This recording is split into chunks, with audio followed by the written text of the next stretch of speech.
پہلی، دوسری اور تیسری شوال عید الفطر کے تینوں دن دولت والی یہ صورت جو شخص پڑھتا ہے شوال میں ہی ارب پتی بن جاتا ہے۔ 55 لوگوں کا آزمودہ وظیفہ ہے۔ ناظرین، اللہ تبارک و تعالی نے اپنے بندوں پر احسان کیا کہ انہیں رمضان المبارک جیسا بابرکت مہینہ عطا کیا۔ اس میں نیکی کی توفیق بھی دی۔ اللہ کے نیک بندوں نے صدقہ خیرات کیا، قرآن پاک کی تلاوت کی، نماز تراویح کا اہتمام کیا تو اللہ نے انہیں رزق میں بھی وسعت اور برکت عطا فرمائی، جس کے سبب مسلمانوں کے اندر انسانی ہمدردی اور غمخواری کے جذبات بیدار ہوئے، اور یہ سب رمضان المبارک جیسے مقدس مہینے کی برکات تھیں۔ اس مبارک مہینے کے بعد آنے والے مہینے کو بھی خاص مقام اور فضیلت حاصل ہے۔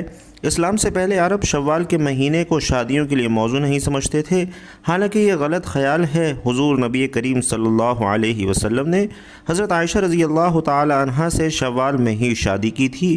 اس مہینے کی ناظرین اسلام میں بڑی فضیلت ہے۔ حضور اکرم صلی اللہ علیہ وسلم فرماتے ہیں کہ جو شخص رمضان کے روزے رکھے اور ان کے ساتھ 6 روزے شوال کے بھی رکھے، وہ گویا صائم الدہر یعنی ہمیشہ روزہ رکھنے والا ہے۔ اسی طرح ماہ شوال میں نوافل پڑھنے کا بھی بہت زیادہ ثواب ہے۔ نوافل کی ہر رکعت میں الحمد شریف کے بعد زیادہ سورۃ اخلاص اور سلام پھیرنے کے بعد زیادہ سے زیادہ درود پاک پڑھنے کا بے حساب ثواب ہے۔ اگر رمضان المبارک کے روزے کوئی خدا نخواستہ رہ جائے تو یہ روزے قضا ادا کرنے کے بعد ہی شوال کے 6 مسنون روزے رکھے جائیں۔ نبی کریم صلی اللہ علیہ وسلم فرماتے ہیں کہ شوال کی پہلی رات فرشتے نازل ہو کر آواز دیتے ہیں کہ اے اللہ کے بندو، تمہیں خوشخبری ہو کہ اللہ تعالی نے تمہیں بخش دیا ہے کہ تم نے رمضان کے روزے رکھے، اور جب رمضان ختم ہوتا ہے اور یکم شوال ہوتا ہے تو روز عید نبی کریم صلی اللہ علیہ وسلم غسل فرماتے اور صاف اور اجلا لباس زیب تن فرماتے، عیدگاہ روانگی سے قبل چند کھجوریں تناول فرماتے جن کی تعداد طاق ہوتی۔ آپ صلی اللہ علیہ وسلم عیدگاہ تک پیدل تشریف لے جاتے، عیدگاہ جس راستے سے تشریف لے جاتے واپسی پر راستہ تبدیل فرماتے، اور عیدوں پر کثرت سے تکبیروں کا حکم فرماتے، راستے میں چلتے وقت آہستہ تکبیر فرماتے۔ حضور نبی کریم صلی اللہ علیہ وسلم مسجد نبوی کے باہر میدان میں تشریف لے آتے جو کہ عید گاہ ہوتی، اور آپ نبی کریم صلی اللہ علیہ وسلم نماز عید الفطر سے قبل فطرانے کی رقم ادا کرنے کا حکم صادر فرماتے۔ ناظرین، ماہ شوال کی ان تاریخوں کے اندر جس گھر میں بھی یہ ایک صورت پڑھی جاتی ہے، ماہ شوال کا مہینہ ختم ہونے سے پہلے وہ گھر ارب پتی بن جاتا ہے۔ اس لیے ان تاریخوں کا ذرا خیال رکھیے گا کہ یہ تاریخیں آ چکی ہیں۔ اگر آپ ان 3 دنوں کے اندر صرف یہ ایک صورت پڑھ لیں، چند منٹوں کی ایک صورت ہے، اگر گھر کے اندر پڑھ لیتے ہیں تو مالا مال ہو جائیں گے، کیونکہ یہ عام صورت نہیں ہے۔ محترم ناظرین، بڑا اہم اور بڑا قیمتی اس مہینے کا عمل بتا رہا ہوں کہ صرف 3 دنوں کے اندر روزانہ آپ نے صرف 5 منٹ یہ صورت پڑھنی ہے۔ گھر میں اگر آپ 5، 6، 7 افراد، جتنے بھی افراد ہیں، ان میں سے کوئی ایک شخص بھی اگر اس کو گھر کے اندر تلاوت کر لیتا ہے، یا آپ جہاں کہیں بھی دنیا کے جس کونے میں موجود ہیں، اگر آپ کے ہاں یہی تاریخ ہے جو اب شروع ہو چکی ہے، تو ماہ شوال کی یہ 3 تاریخیں یعنی یکم، 2 اور 3 جب بھی آئیں تو آپ نے اس صورت کو صرف ایک بار اپنے گھر کے اندر خود پڑھ لینا ہے یا کسی سے پڑھوا لینا ہے۔ اگر پڑھ نہیں سکتے تو پھر کسی سے پڑھوا لیں۔ اللہ والو، یہ دن بڑے قیمتی اور بڑے اہم ہیں۔ کچھ دنوں کو کچھ دنوں کے اوپر فضیلت حاصل ہوتی ہے، اور اسی طرح یہ جو 3 دن کا عمل آپ کو بتا رہا ہوں، 3 دن سے تو مقدر ہی بدل جاتا ہے۔ 3 دن میں انسان اس مقام پر پہنچ جاتا ہے جس کا اس نے کبھی تصور بھی نہیں کیا ہوتا۔ اس لیے یہ وقت ضائع مت کیجیے گا۔ یہ دن اگر ہاتھ سے نکل گئے تو پھر سوائے پچھتاوے کے اور کچھ نہیں ملتا۔ پچھلے سال جن لوگوں نے اس عمل کو نہیں کیا تھا وہ پھر بعد میں بہت زیادہ پچھتائے۔ اس لیے میں آپ کو یہ بات پہلے واضح کر رہا ہوں کہ اگر آپ یہ صورت پڑھ لیتے ہیں، کیونکہ یہ صورت بڑی اہم اور بڑی ہی بہترین ہے، اور اس صورت کے بارے میں خود رسول کریم صلی اللہ علیہ وسلم کے چچا حضرت عباس رضی اللہ تعالی عنہ نے ایک شخص سے فرمایا، کیا میں تم کو ایسی حدیث تحفے میں نہ دوں جس سے تم خوش ہو جاؤ؟ یعنی کہ یہ بات انہوں نے رسول اللہ صلی اللہ علیہ وسلم سے سنی تھی، اور پھر آگے اس شخص کو سکھائی، اور ساتھ یہ بھی فرمایا کہ یہ اپنے گھر والوں کو، سارے بچوں کو اور پڑوسیوں کو بھی سکھا دو۔ اللہ والو، یہ وہ صورت ہے، وہ دعا ہے جو رسول اللہ صلی اللہ علیہ وسلم نے بتایا تھا کہ اس کو خود بھی پڑھو، اپنی اولاد کو پڑھاؤ۔ اگر آپ گھر والے تمام افراد اس کو پڑھنا چاہتے ہیں تو سب گھر والے بھی پڑھ سکتے ہیں، ورنہ کم از کم پورے گھر میں سے کوئی ایک بندہ تو اس صورت کو لازمی طور پر پڑھ لے۔ آپ دنیا کے کسی بھی کونے میں ہیں، گھر میں نہیں ہیں، کسی ہاسٹل میں اس وقت موجود ہیں، اپنے گھر میں فون کر دیں کہ یہ سورت پڑھ لو۔ اگر گھر میں کوئی پڑھنے والا نہیں تو آپ دنیا کے جس کونے میں بھی ہیں وہیں بیٹھ کر اپنے گھر کا تصور کر کے بھی اس سورت کو پڑھ سکتے ہیں۔ ناظرین، جس طرح ہم یہاں سے فون پر دم کرتے ہیں تو اللہ شفا عطا فرما دیتا ہے، ہم یہاں بیٹھ کر کسی کا حصار کر لیتے ہیں، اسی طرح سے آپ جس جگہ پر موجود ہیں اپنے گھر کا تصور کر کے اس سورت کو ان 3 دنوں میں لازمی طور پر پڑھ لیجئے۔ قرآن مجید اللہ کا کلام اور آخری آسمانی کتاب ہے۔ پورا قرآن خیر اور بھلائی اور رحمت و برکت اور شفا کا سرچشمہ ہے۔ اس پر ایمان لانا، اس کی تلاوت کرنا، اس کی آیات میں تدبر کرنا، اس پر عمل کرنا اور شفا کے لیے قرآنی آیات پڑھ کر دم کرنا اور پوری زندگی اس کے مطابق گزارنا، یہ قرآن مجید کا حق ہے۔ البتہ رسول کریم صلی اللہ علیہ وسلم نے کچھ صورتوں اور آیتوں کی خصوصی فضیلت بیان فرمائی ہے اور انہی میں سے ایک سورۃ الملک بھی ہے۔ پیارے نبی صلی اللہ علیہ وسلم اس سورہ مبارکہ کی تلاوت کیے بغیر نہیں سوتے تھے، اور حضرت جابر رضی اللہ تعالی عنہ سے روایت ہے کہ نبی کریم صلی اللہ علیہ وسلم جب تک سورۃ الملک اور علم تنزیل پڑھ نہ لیتے تو سوتے نہ تھے۔ یہ سورہ مبارکہ اپنی ساتھی کے لیے شفاعت کرے گی یہاں تک کہ اسے معاف کر دیا جائے گا۔ نبی رحمت صلی اللہ علیہ وسلم ارشاد فرماتے ہیں کہ قرآن میں ایک سورت ہے جس میں 30 آیتیں ہیں، وہ اپنے پڑھنے والے کے لیے اللہ تعالیٰ سے سفارش کرے گی حتیٰ کہ اس کی مغفرت کر دی جائے گی، اور وہ سورۃ الملک ہے۔ ناظرین، اس سورت کو سونے سے پہلے پڑھنے کی تلقین ہے، چونکہ نیند موت کی طرح ہے، بلکہ اللہ کے رسول صلی اللہ علیہ وسلم نے سونے کی دعا میں نیند کو موت قرار دیا ہے، اور نبی کریم صلی اللہ علیہ وسلم کا اسے سونے کے وقت پڑھنے کے لیے انتخاب کرنے کی وجہ آخرت میں اس کے خصوصی فوائد ہیں، جیسا کہ دوسری اور تیسری فضیلت سے یہ واضح ہے کہ یہ سورت عذاب قبر سے حفاظت کا ذریعہ ہے اور آخرت میں مضبوط شفاعت کی شکل میں نجات کا سبب بنے گی۔ گویا اس سورت کا اہتمام کرنے والا آخرت میں کامیاب ہو جائے گا۔ اور جب ہم اس سورت کی آیات پر غور کرتے ہیں تو ہمیں پتہ چلتا ہے کہ یہ سورت رب العالمین کی عظمت، اس کی بادشاہت، اس کی قدرت اور ربوبیت کی تعلیم پر مشتمل ہے۔ اس سے بندے کے دل میں خالق و مالک کا خوف اور اللہ کی تعظیم پیدا ہوتی ہے، اور اسی سورہ مبارکہ میں اللہ نے تنہائی میں خوف الہی کے فوائد کا ذکر کرتے ہوئے فرمایا ہے کہ بے شک جو لوگ اپنے پروردگار سے غائبانہ طور پر ڈرتے رہتے ہیں ان کے لیے بخشش اور بڑا اجر و ثواب ہے۔ ناظرین، سورۃ الملک زندگی کا مقصد خالق کائنات کی تعظیم اور رب العالمین کی محبت سکھاتی ہے، رب عزیز کی قوت اور طاقت کا درس دیتی ہے، رب سے بغاوت اور کفر کے برے انجام سے ڈراتی ہے، اور بندگی کرنے والوں کے لیے سعادت عظمیٰ کی بشارت سناتی ہے۔ اللہ تعالیٰ نے پہلی ہی آیت میں فرمایا کہ بادشاہت کا مالک وہی اللہ ہے جس کی خیر و برکت کی کوئی انتہا نہیں ہے، اور وہ ہر چیز پر مکمل قدرت رکھنے والا ہے۔ اس کے بعد اللہ سبحانہ و تعالی نے اپنی بادشاہت اور عظیم قدرت کے دلائل بیان فرمائے ہیں۔ موت اور زندگی کا خالق بھی اللہ ہی ہے، اور اس زندگی کا مقصد آزمائش اور امتحان ہے کہ کون سب سے بہترین عمل والا ہے۔ سعد بلند و بالا، تہ بتہ عالی شان آسمان جس میں نہ کوئی شغاف ہے نہ کوئی خلل ہے، اسی ایک اللہ نے بنایا ہے۔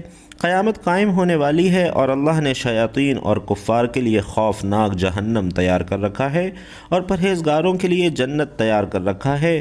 زمین کی تخلیق، چلنے کے لیے ہموار راستے، رزق کی فراوانی اور زمین کی نرمی اللہ کی قدرت کی دلیل ہے۔ ناظرین، یہ سورت بڑی آسان لیکن بڑی بہترین ہے۔ کتنی بار پڑھنی ہے میں یہ بات بھی آپ کے لیے واضح کرنا چاہوں گا، کیونکہ وہ سورت ہے جو اللہ سے جھگڑا کرتی ہے۔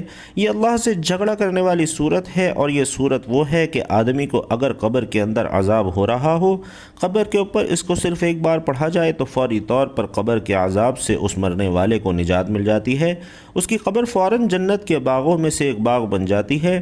اور اسی طرح جو شخص بھی کسی کی بخشش کے لیے اسے پڑھتا ہے یا گھر میں خوشحالی کے لیے پڑھتا ہے، تنگ دستی کو دور کرنے کے لیے پڑھتا ہے، گھر سے مصیبتوں اور دکھوں کو دور کرنے کے لیے پڑھتا ہے، تو جیسے قبر کے اندر قبر روشن اور منور ہو جاتی ہے، اسی طرح جو شخص اس کو پڑھتا ہے اس کا گھر بھی روشن اور منور ہو جاتا ہے، غموں سے پاک ہو جاتا ہے، سختیوں سے پاک ہو جاتا ہے، مشکلات اس گھر سے دور ہو جاتی ہیں، پریشانیاں اس گھر کی ختم ہو جاتی ہیں۔ اسی لیے آپ نے سورت کو جس ترتیب کے ساتھ میں بتانے لگا ہوں اسی کے مطابق پڑھنا ہے۔ یہ صورت مکہ مکرمہ کے اندر نازل ہوئی۔ اس کی صرف 30 آیات ہیں اور یہ صورت آپ کو 3 دن کے اندر مالا مال کر سکتی ہے، اور اس کے بعد آپ کو پتہ بھی ہے کہ یہ مہینہ بھی ختم ہونے والا ہے۔ اگر آپ ان 3 دنوں کے اندر یہ صورت پڑھ لیتے ہیں تو آپ دیکھیں گے کہ آپ کے گھر میں کتنی بہاریں آتی ہیں، کتنا آپ مالا مال ہو جاتے ہیں، آپ خود حیران رہ جائیں گے۔ اللہ والو، اگر آپ اس صورت کا ترجمہ پڑھیں تو آپ کو سمجھ آ جائے گی کہ موت اور زندگی جس کے پیچھے آج ہم دوڑ رہے ہیں، یہ عطا کرنے والی ذات اللہ تبارک و تعالی کی ہے۔ اور جب آپ اس صورت کا مکمل مطالعہ کرتے ہیں، اس کے ترجمے کو پڑھتے ہیں، تو پھر آپ کو پتہ چلتا ہے کہ اس صورت کے اندر جو کچھ اللہ تعالی نے بیان کر دیا ہے، آپ کو سمجھ آ جائے گی کہ اس صورت کے بارے میں ہمیں آج تک پہلے کسی نے کیوں نہیں بتایا۔ کیونکہ جو عمل آپ کو دے رہا ہوں ناظرین، یہ عمل عام نہیں ہے، بڑا ہی قیمتی اور نایاب عمل ہے۔ ناظرین، اس کو آپ نماز ظہر کے بعد کریں تو یہ زیادہ بہتر ہے۔ آپ ظہر کے بعد اس عمل کو کریں گے جو ترتیب اور طریقہ کار بتا رہا ہوں، اور اگر ظہر کے بعد نہیں کر سکتے تو پھر کسی بھی نماز کے بعد آپ نے اسے کرنا ہے۔ فجر کے بعد ظہر، عصر، مغرب، عشاء 5 نمازیں ہیں۔ 5 نمازوں میں سے کوئی بھی ایک نماز کا وقت رکھ لیں، آپ اس نماز کے بعد پڑھیں۔ پہلے دن آپ نے جس وقت یہ صورت پڑھنی ہے، باقی بھی آپ نے اسی طرح ہی پڑھنی ہوں گی۔ یعنی کہ آج اگر آپ نے ظہر کی نماز کے بعد پڑھی ہے تو کل بھی ظہر کی نماز کے بعد پڑھیں گے، اور پرسوں بھی ظہر کی نماز کے بعد ہی پڑھیں گے۔ اسی طرح اگر آپ نے آج فجر کے بعد پڑھی ہے تو کل بھی، یعنی کہ پھر 3 دن آپ نے اسی نماز کے بعد اس صورت کی تلاوت کرنی ہے۔ اب جو شخص آپ میں سے زیادہ مقروض ہے، جس کے اوپر بہت زیادہ قرضہ ہے اور اترنے کا کوئی حساب و کتاب بھی دور دور تک نظر نہیں آتا، تو وہ شخص اس صورت کو پڑھتے ہی اس کے لیے ایسے انتظام ہوگا کہ وہ خود حیران رہ جائے گا۔ ایک دیندار انسان پر 3000 دینار کا قرض چڑھ گیا۔ سنیے گا ناظرین کہ اس کے اندر آپ کو مکمل اس عمل کے بارے میں بھی پتہ چل جائے گا، اور یہ بھی پتہ چلے گا کہ اس کے پڑھنے سے کتنا فضل ہوتا ہے اور کتنی مشکلیں آسان ہوتی ہیں، کتنے غم ختم ہوتے ہیں۔ اور یہ صورت اور یہ عمل کئی صدیوں پہلے ایک کتاب سے لیا گیا تھا، اور جس نے بھی اس عمل کو کیا اس کی زندگی میں ایسی خوشیاں آئیں، ایسے پھر وہ مالا مال ہوا کہ آج اس کی اپنی گاڑیاں ہیں، اس کے بنگلے ہیں، اور کئی اس کی گاڑیاں چل رہی ہوتی ہیں۔ تو اس لیے ناظرین، یہ صورت انسان کو بہت جلد مالا مال کر دیتی ہے۔ اس کے بارے میں اکثر لوگ نہیں جانتے۔ باقی صورتوں کے بارے میں وضاحت ملتی رہتی ہے، لیکن اس کے بارے میں بہت ہی کم لوگ جانتے ہیں۔ اس لیے اس کے بارے میں بتانا آج میرا فرض بنتا تھا کہ میں آپ تمام دوست احباب کو بتاؤں کہ یہ عمل ہم خود بھی کریں گے، اس لیے آپ کو بھی اس کی دعوت دے رہے ہیں کہ آپ بھی اس صورت کو اس ترتیب کے مطابق پڑھیں۔ یہ صورت 29 سپارے کے اندر ہے، اور آپ اس کا نام سنیں گے تو حیران ہوں گے کہ یہ صورت سے اتنا فیض کیسے حاصل ہوتا ہے۔ لیکن اگر سمجھ میں نہیں آتا تو ایک مرتبہ اس کو پڑھ کر ضرور دیکھیے، ایک مرتبہ یہ عمل ضرور کر کے دیکھیے۔ اگر آپ کو یقین نہیں تو جو عمل آپ کو بتا رہا ہوں 30 آیات اور 3 دن کے اندر انشاءاللہ مالا مال کر دے گا۔ تو ناظرین، ایک شخص بہت زیادہ مقروض تھا جس کے اوپر 3000 دینار کا قرض چڑھ گیا۔ جو مالک تھا جس نے قرض لینا تھا اپنا قرض مانگا، اور مقروض غربت کی وجہ سے قرض ادا نہ کر سکا، تو وہ قرض دار جس نے قرض لینا تھا وہ قاضی کی عدالت میں اپنا قرض وصول کرنے کے لیے دعویٰ دائر کر دیتا ہے۔ قاضی صاحب نے فیصلہ کیا کہ جو مقروض ہے 1 ماہ کی مہلت کے بعد اس کا سارا قرضہ ادا کرے، مگر وہ جب گھر واپس پہنچا تو اسے بڑی تشویش لاحق ہوئی کہ 1 مہینے میں اتنا روپیہ کہاں سے جمع کروں گا۔ بڑی کوشش کی، بڑا پریشان ہوا، غم کا مارا ہوا دکھی شخص، اور پھر اس نے یہ درود پاک اور یہ سورت کا وظیفہ شروع کر دیا۔ یہ سورۃ الملک ہے جو 29 سپارے کے اندر پہلی سورت ہے، اور اس کی 30 آیات ہیں، 2 رکوع ہیں، اور اگر یہ سورت آپ نے پڑھنی ہوگی، لیکن اس سے پہلے یہ بات سمجھ لیں کہ درود پاک اور کس ترتیب کے ساتھ یہ سورت پڑھنی ہے، میں آپ کو مکمل وضاحت دینا چاہتا ہوں۔ خیر، قاضی صاحب نے جو فیصلہ کیا تھا کہ مقروض جب واپس پہنچا تو تشویش لاحق ہوئی کہ 1 مہینے میں اتنا پیسہ کہاں سے آئے گا۔ آخرکار غور کرنے کے بعد ایک مسجد میں چلا گیا اور وہاں نہایت انکساری کے ساتھ محبوب خدا صلی اللہ علیہ وسلم پر درود پاک پڑھنا شروع کیا۔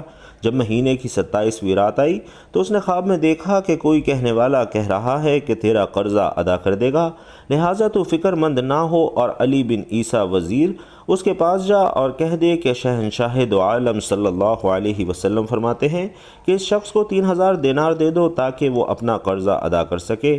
تو ناظرین، دیکھیے اب کیسے کیسے سبب بن رہے ہیں اور کیسے رزق کا بندوبست ہو رہا ہے، کیسے کیسے آپ کے لیے خزانے جمع ہو رہے ہیں۔ اسے غیبی مدد اور اچانک معجزہ ہو جانا کہتے ہیں کہ اچانک اتنے پیسوں کا انتظام ہو جائے۔ اب 3000 دینار دے دیے اپنا قرض ادا کر سکے۔ جب وہ شخص جو مقروض تھا، جس نے عمل کیا تھا، درود پاک پڑھا تھا اور یہ سورت پڑھی تھی، جب بیدار ہوا تو اس نے اپنے آپ کو خوشحال پایا اور اپنے دل میں کہا کہ اگر وزیر اس حکم کی سچائی کی علامت پوچھے گا تو میں کیا بتاؤں گا؟ لہٰذا پھر وہ وہاں گیا اور وہاں ہی ٹھہر گیا۔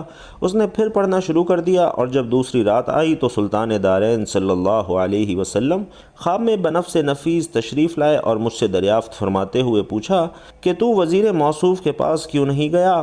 میں نے عرض کی یا رسول اللہ صلی اللہ علیہ وسلم، آپ کے اس حکم کی سچائی کی علامت چاہتا ہوں۔ آپ نے اس پر میری تحسین فرمائی اور فرمایا کہ اگر وہ علامت پوچھے تو کہہ دینا کہ تو ہر روز نماز فجر کے بعد سے طلوع آفتاب تک جو مجھ پر درود شریف کا نذرانہ بھیجتا ہے اور یہ پیاری سی صورت پڑھتا ہے، اس کا علم خداوند کریم اور تیرے سوا کسی کو نہیں ہے۔ تو مقروض جو ایک دیندار انسان تھا فرماتے ہیں کہ جب وہ وزیر موصوف کے پاس گیا اور اس کے سامنے اپنا خواب بیان کیا تو وزیر یہ سن کر بہت خوش ہوا اور کہنے لگا، اس نے 3000 دینار مجھے دیے اور کہا اپنا قرضہ ادا کرو۔ پھر 3000 دینار دیے اور فرمایا کہ اپنا گھر بار بچوں کا گزارا چلاؤ، اور پھر 3000 دینار دے کر کہا کہ ان سے تجارت کرو، اور پھر مجھے قسم دے کر کہنے لگا کہ دوستی کے سلسلے کو نہ توڑنا اور بوقت ضرورت آتے جاتے رہنا۔ جب اس شخص نے دیندار انسان وزیر موصوف سے اتنا مال لے کر قاضی کی عدالت میں پہنچا، 3000 دینار عدالت پیش کر کے اپنا سارا قصہ قرض ادا کر دیا، تو یہ دیکھ کر قرض خواہ بڑا حیران ہوا کہ اس شخص نے تھوڑی سی مدت میں اتنا مال کہاں سے جمع کر لیا۔ مقروض فرماتے ہیں کہ میں نے اس وقت اپنا سارا واقعہ ان کو بیان کیا تو ان کا یہ اثر ہوا کہ قاضی نے کہا کہ کیا وزیر ہی یہ ساری بزرگی حاصل کرے گا؟ میں خود ہی تیرا قرضہ ادا کرتا ہوں۔ تو قرض خواہ کہنے لگا کہ صرف تم دونوں ہی بزرگی کیوں حاصل کرو؟ میں نے بھی اپنا قرضہ اس کو معاف کر دیا۔ قاضی صاحب نے کہا کہ اے شخص، اگرچہ صاحب دین نے تیرا قرض معاف کر دیا ہے، مگر جو میں نے 3000 دینار محبوب صلی اللہ علیہ وسلم کی خوشنودی میں دیے تھے، میں وہ اب واپس نہیں لوں گا۔ اب وہ نیک اور دیندار انسان یہ تمام دولت اور مال لے کر اپنے گھر پہنچا اور اللہ کی نعمتوں کا شکر ادا کرنے لگا۔ تو ناظرین، یہ ہے وہ عمل کہ جو شخص کرے گا وہ قسمت کا سکندر ہو جائے گا۔ تو اب سب سے پہلے آپ نے درود پاک پڑھنا ہے، کیونکہ درود پاک سے ہی وظیفے کی فضیلت اور برکت بڑھتی ہے۔ درود پاک جس کو اللہ تبارک و تعالی نے بھی اپنا وظیفہ بنایا ہے، اور اس لیے درود پاک کے بارے میں آپ کو پتہ ہی ہے کہ ہر شخص اس کے بارے میں جانتا ہے کہ اللہ تبارک و تعالی نے قرآن مجید کے اندر درود پاک کے حوالے سے بتایا ہے کہ اللہ اور اس کے فرشتے درود پاک پڑھتے ہیں۔ ایمان والوں کو بھی حکم دیا ہے کہ وہ بھی حضور کی ذات پر درود پاک پڑھیں، کہ رب خود بھی درود پاک پڑھتا ہے اور اہل ایمان کو درود پاک پڑھنے کا حکم بھی دے رہا ہے۔ تو پھر آپ اندازہ لگائیے کہ یہ کتنا پیارا اور مجرب ترین عمل ہے۔ تو بھائیوں اور بہنوں، آپ کو کسی بھی قسم کا مسئلہ ہو تو اس عمل کے ذریعے خود بخود حل ہو جائے گا۔ قرضے کی ادائیگی کا غیب سے انتظام ہوگا اور آپ کو پتہ بھی نہیں چلے گا کہ کہاں سے انتظام ہو رہا ہے۔ اس لیے آپ نے 100 مرتبہ درود پاک پڑھنا ہے، جو آپ کو بتا رہا ہوں۔ بڑا ہی مختصر اور آسان سا درود پاک ہے، مرحبا یا رسول اللہ حق۔ یہ درود پاک ہے، دیکھیے کتنا آسان اور مختصر سا ہے۔ اگر آپ یہ درود پاک پڑھیں گے آپ نے 100 مرتبہ پڑھنا ہے، اور اگر آپ درود ابراہیمی پڑھیں گے تو آپ نے صرف 7 مرتبہ پڑھنا ہے۔ وظیفہ شروع کرنے سے پہلے بھی پڑھنا ہے، وظیفہ ختم کرنے کے بعد بھی پڑھنا ہے۔ تو آپ مرحبا یا رسول اللہ حق 100 مرتبہ پڑھیں یا درود ابراہیمی 7 مرتبہ پڑھیں۔ اس کے بعد آپ نے صرف 3 مرتبہ سورۃ الملک پڑھنی ہے، جس کا میں نے ذکر کیا ہے، اور آخر میں پھر وہی درود پاک پڑھنا ہے۔ اگر آپ نے مرحبا یا رسول اللہ حق 100 مرتبہ پڑھا تھا تو آخر میں بھی وہی درود پڑھیں گے، اور اگر درود ابراہیمی 7 مرتبہ پڑھا تھا تو آخر میں بھی درود ابراہیمی 7 مرتبہ پڑھیں گے، اور درمیان میں یہ سورت 3 مرتبہ پڑھنی ہے۔ درود پاک آخر میں پڑھنے کے بعد آپ نے ایک تسبیح سبحان اللہ و بحمدہ سبحان اللہ العظیم کی پڑھنی ہے، اور ناظرین اس کے بعد آپ نے اللہ کی بارگاہ میں دعا کرنی ہے کہ باری تعالی تو بھی خزانے غیب سے میرے لیے ایسے رزق کا انتظام فرما جیسے تو چاہتا ہے، ویسے میرے اوپر اپنا احسان اور رحمت نازل فرما۔ ناظرین یہ عمل 3 دن کرنے کے بعد آپ روزانہ کی بنیاد پر آپ نے کم و بیش اس درود پاک کو 100 مرتبہ روزانہ کی بنیاد پر پڑھتے رہنا ہے۔ تب آپ کو 3 دنوں کے اندر اندر جو چاہتے ہیں، جتنا مال و دولت چاہتے ہیں، انشاءاللہ وہ سارا آپ کے قدموں میں ہوگا۔ اللہ تبارک و تعالی سے دعا ہے کہ ہم سب کو نیکی کی بات سننے، سمجھنے اور اس پر عمل کرنے کی طاقت اور توفیق مرحمت فرمائے۔ میرا سنانا اور آپ کا سننا اپنی بارگاہ میں قبول و منظور فرمائے، آمین یا رب العالمین۔ محترم ناظرین، آخر میں آپ سے گزارش ہے کہ اللہ تعالیٰ کے 99 ناموں میں سے کوئی بھی ایک نام کمنٹ باکس میں ضرور لکھیے گا۔ اللہ تعالیٰ آپ سب کا حامی و ناصر ہو، آمین یا رب العالمین۔